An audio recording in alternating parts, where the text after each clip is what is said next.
விஜய் பிரச்சாரத்தில் தற்போது பலி எண்ணிக்கை மேலும் அதிகரித்திருக்கிறது. 41ஆக உயர்ந்திருக்கிறது. மேலும் விவரங்களை எமது செய்தியாளர் மணிகண்டன் வழங்க கேட்கலாம்.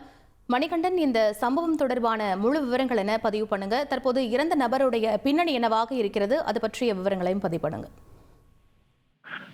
வணக்கம். கரூரில் நேற்று முன்தினம் சுமார் இரவு 7 மணி அளவில் நடிகரும் தமிழக வெற்றிக் கழகத்தின் தலைவருமான விஜய் நடத்திய தேர்தல் பரப்புரை நடைபெற்றது.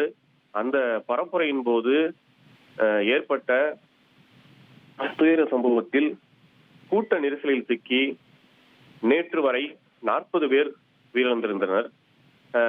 இந்த நிலையில்தான் கரூர் அரசு மருத்துவக் கல்லூரி மருத்துவமனையில் சிகிச்சை பெற்று வந்த நடுத்தர வயதை சேர்ந்த சுகுணா என்ற பெண்மணி தற்போது உயிரிழந்ததாக மருத்துவமனை வட்டாரத்திலிருந்து தகவல் வந்துள்ளது.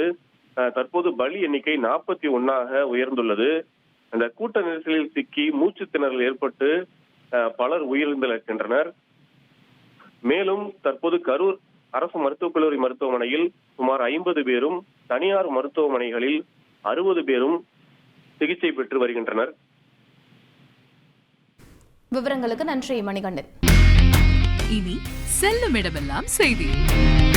தந்தை டிவியின் வாட்ஸ்அப் சேனலை ஃபாலோ பண்ணினா செல்ல இருக்கும் இடமெல்லாம் செய்தி. இதோ QR கோட் இப்பவே ஸ்கேன் பண்ணுங்க, ஃபாலோ பண்ணுங்க.